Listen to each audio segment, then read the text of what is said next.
Hey everyone, it's Will, the host of the Everyman Drummer Podcast, the one that you can listen to on Spotify, Stitcher, Pocket Casts, Apple Podcasts, all of those other podcast places. But here's the best part. You're probably wondering, how am I getting it distributed? Well, I'm here to tell you that, and you have to check it out.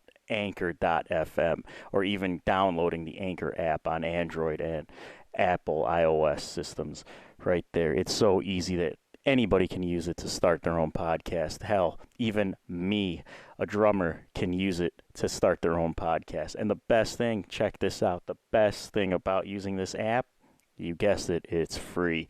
And they also help you distribute your podcast against all the other platforms that are being used today for everybody to get their podcast listened to out there. So I encourage you guys, check it out. If you really want to get a podcast started, use Anchor.fm. It's the only one that I use. I know there's other hosting sites out there, but this one is absolutely 100% free. You just need your email address, and you got to have a cool voice to use it. Maybe, but who knows? But you all get the point of it. It's really easy to get it started, and check it out on Anchor.fm. And hello and welcome to the Everyman Drummer Podcast. I'm your host, Will. This is our first episode tonight, and we are going to be talking about anything from drummers to drums and anything in between. A little information on myself. I am a local drummer here in Chicago. I've played for over 30 years, toured with Michael Charles, toured with Majesty, and then the band Ignes, and I've also done some solo work here and there. I've got a YouTube channel up there. Check it out with, I believe it's Will Geronimo. If not, you can hit me up on Twitter at @TheRealGeronimo and ask me any questions through there as well. Basically, the essence of this podcast is I've always had an idea of wanting to do an Everyman Drummer type podcast, and that's mainly for people that work as drummers, you know, doing gigs here and there throughout towns, throughout cities, you know, nothing as in the major grand scheme of things as quote unquote a professional where you were going to be out there all the time. This is for the everyman person. I mean, we'll see what we can come up with as this goes around. This is just episode 1. Feel free to help me out here if there's anything that you guys want to talk about. We're going to be doing a lot of things here. Again, I wanted to give it a perspective from the everyman drummer that is basically drummers like myself. And if this audience targets any of you guys out there, you know, the local musicians as well. This is mainly geared for us, but we'll be touching on other subjects in the musician world too. Mainly, this is mainly just we're going to be talking about drums and drummers and anything that influences us as players, a perspective of just, you know, from a drummer's perspective, products that I've played, products that you've played, what you want to talk about, we can talk about it here from a musician's standpoint as well. So we'll be able to touch on all of it. We can touch on technique, the technique that I use. If you see any of the videos that I do on YouTube, we can go through some of those as well.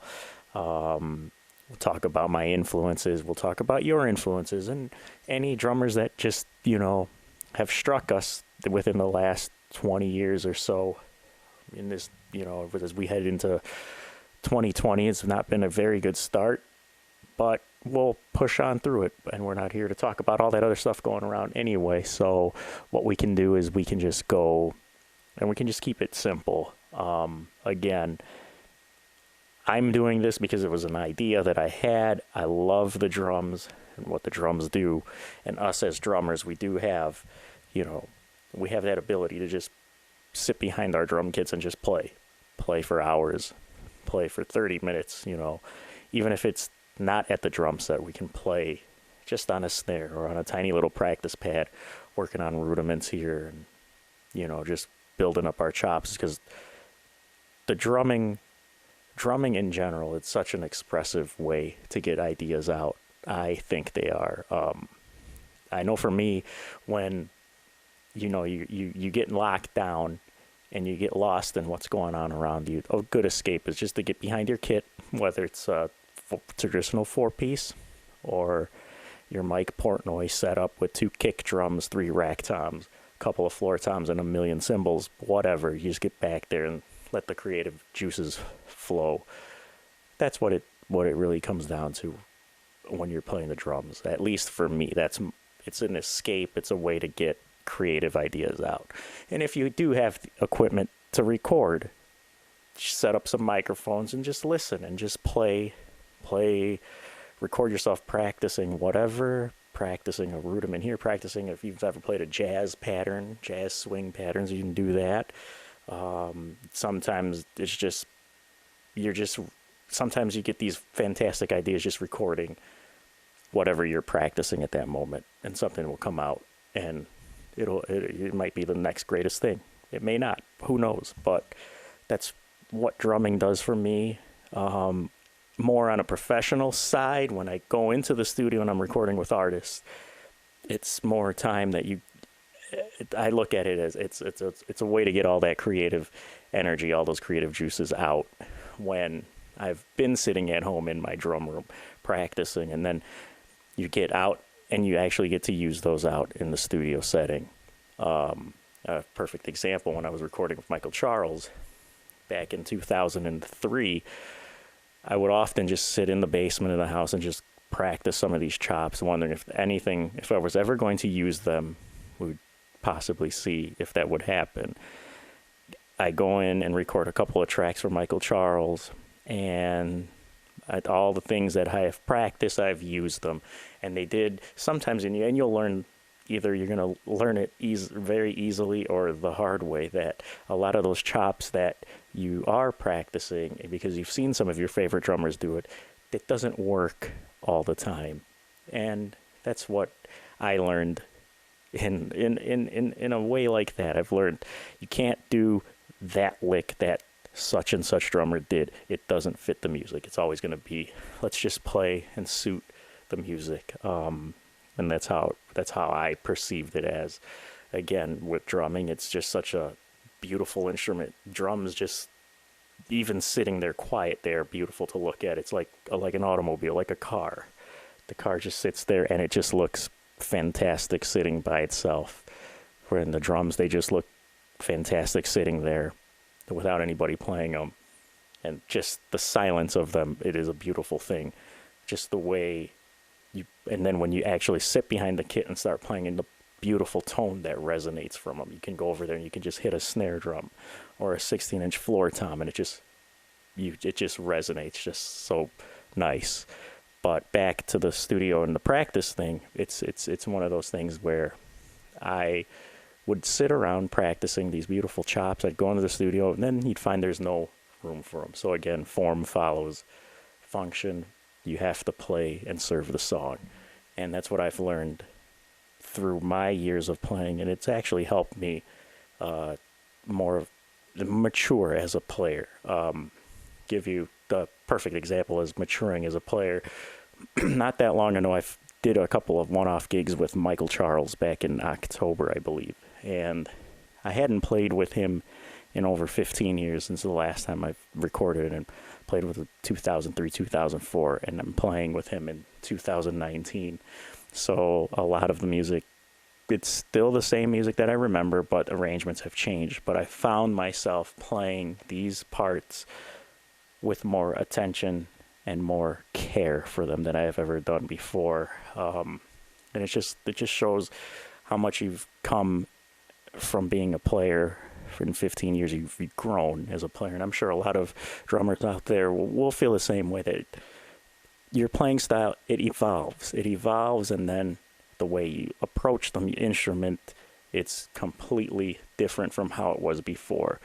And then you just fall in love with the instrument again. Again, I've never been out of touch with the drums. And then again, that's not true. I was out of touch with the drums when I first started a very long time ago. And for a long time, it really got to a point where it was just boring. To me, it was boring and tedious. And then I saw my number one influence, Neil Peart, and it kind of rewoke me up again. And I was just like, wow. And that's when the obsession of the instrument comes. And then you're later on introduced to Mike Portnoy and guys like that. And then you start to evolve and look at all the other things around you. You get the Steve Smiths of the world, the Dave Weckels. Then later on, it's Thomas Lang, who was just a phenomenal player with Mark Juliana. And, guys like that. You're listening to all of these newer guys that just are just so fast. And that's one of the things about these new guys that are coming in. They're playing at like 3 million miles a minute. It's just incredible to watch. The Virgil Donatis of the world, the Marco Minimans, cats like that. It's insane. It is just, the drumming world just seems to just be getting better and better every time. And there's always something new coming out, whether it's a new product, a new invention, a new way to learn. There's a lot of avenues. If you're a new drummer, there's plenty of ways to learn. You got Drumeo on YouTube, which is a fantastic tool. I watch Jared all the time on there, and some of the tips that you see on there, it is just incredible. But again, drumming is just that. To me, that's what drumming means to me, and it's one of those beautiful instruments that we can just sit behind and play solo music. And if you're getting onto that topic of solo music, the king of solo music, in my opinion, again, is Terry Bozzio for that, who can just sit there and just orchestrate on his massive, massive kit. And it's just beautiful. It's what he calls solo drum music. That's a great thing, just to sit there and just be in total awe of what can be done on the drum kit just by yourself. And it's just a melodic instrument, and that's what makes playing the drums one of those aspects as a musician that we're the butt of every drummer drill. That's great, but it would be fun to see a guitar player try and sit back there and play what we as drummers can do. Again, not here. We're just here playing the backbeat. We're laying it low, and that's how I approach the instrument. The instrument is just that we're driving the band. You want to be there to drive the band. So that's going to wrap us up today on our first episode. It was a quick one today, but this is more of an introduction of what we're going to look forward to. Try to get these coming at you on a weekly basis. Check it out on wherever you can get these podcasts. We can look at them on Spotify and iTunes and just like them. Tell me what you think, what you want to hear. If it's bad, it's bad. If it's great, it's great. Again, I'm here because I want to put my perspective out as every drummer, and then talk about things that you drummers, that all of us drummers would like to talk about. And that touches on everything from products to technique to our drumming influences to our different styles, what's new and hip now, and what you've been listening to and what you have been listening to that will inspire you to play a little bit more. And we'll touch on that as we go on further and further. I will bring in who my main influence is, and I'm influenced by a lot of drummers, but I have a big five, what I call the big five. And those 5 individuals are the ones that I know that once I listen to them, I cannot not help myself and get up to the drums and play. Those are the 5 drummers that have that influence on myself. Those are my big 5. I do listen to a lot of other drummers that also inspire me. And it's like I'll look over at a Steve Smith or a Tony Williams or a Todd Suckerman and be like, hey, that's a really cool lick to do.